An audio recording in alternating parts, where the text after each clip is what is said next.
What happens when an AI prison guard sets up a neon futuristic playground against the backdrop of a forest, just so they can learn from you over and over and over again? Well, you get Stubby Games' latest RogueLite, Void Breaker. Welcome to the 2-hour test.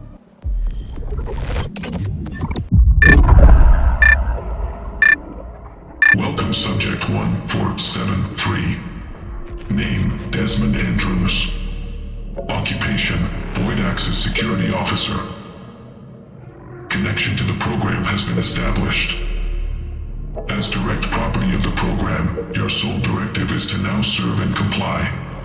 Do you comply? So, straight off the bat, the game's presentation is immediately striking. Visually, the style is incredible. Even more incredible is this is the work of just one game developer, Stubby Games. The world that's been created and the snippets of story I've managed to extract so far make for a really intriguing world. The sound design, managed by Joe Ford, is also exceptional. The feedback from weapons and the environment creates a weighty, satisfying atmosphere, making high-quality audio essential for immersion. The tutorial phase is extensive and took me approximately 20 minutes and a few repetitions in some sections for full comprehension. While this may test the patience of experienced players, it is a necessary investment to master the core mechanics of the game.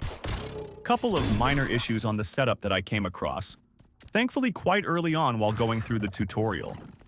While the UI design is aesthetically impressive, its stylized nature can occasionally render crucial information tricky to read during intense combat sequences. My eyes aren't what they once were, so I struggled in a couple of places. Neither are my reflexes, so I had to lower the Y-axis sensitivity to achieve targeting precision. But they might just be me problems. Overall, though, from the outset, this feels really well put together with an intriguing storyline that hooks you in. Surveillance protocol initiated. Observation will persist indefinitely.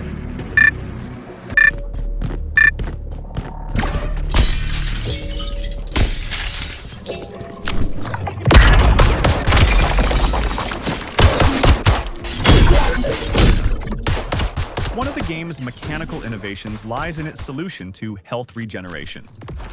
Health is not recovered via pickups or by crouching behind a rock for a few seconds. It is earned through tactical utilization of the destructible environment. This is the game's linchpin. Destroying elements of the environment near an enemy triggers a stagger effect, and downing staggered enemies triggers your health regen. This shift forces a slower, more methodical pace, placing greater emphasis on battlefield awareness and target prioritization over sheer speed. This focus on destruction for tactical advantage is where the title starts to distinguish itself.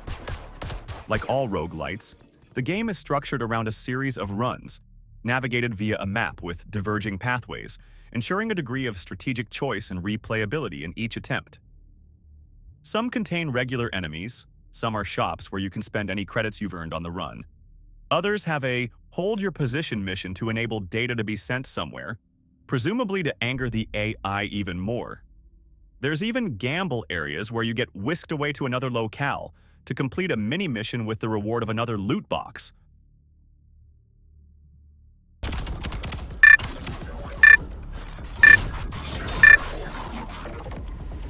My first hour was primarily dedicated to understanding and adapting to the core mechanics and seeing what kind of things were in the loot box you received by clearing each island, and trying to switch over to a tactical mindset rather than running around wildly.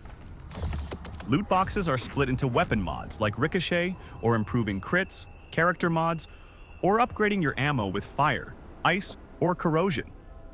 By the 2-hour mark, the focus shifted to a bit of resource management, specifically mastering the credits system. Progression is intentionally deliberate. The in-game currency is quite expensive, making upgrades a significant commitment. As with most roguelites, regular credits have to be spent on your run in one of the branching shop options. Voidium can be retained after death and used to upgrade in your home base for the next cycle. The impact of key acquisitions is substantial. Unlocking the assault rifle, for instance, provided a critical boost to baseline effectiveness. Subsequent investments, such as adding base health were essential to increasing survivability and allowing deeper incursions into the map. The game demands that players think strategically about their resource allocation. There's only a few grades possible in the demo, but you can see there's scope for so much more in the full release.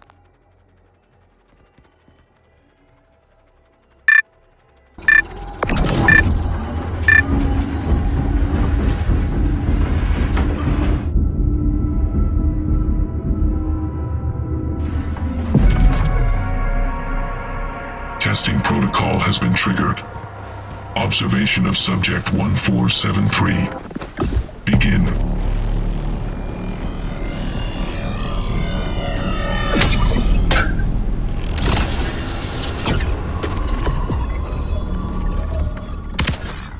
The level design exhibits good variation in stage objectives, including standard enemy clearance, holding a position, and hopefully more to come. And each island is different too. Different sizes, amount of buildings, and amount of destructibles available to you. There's good amount of enemy types.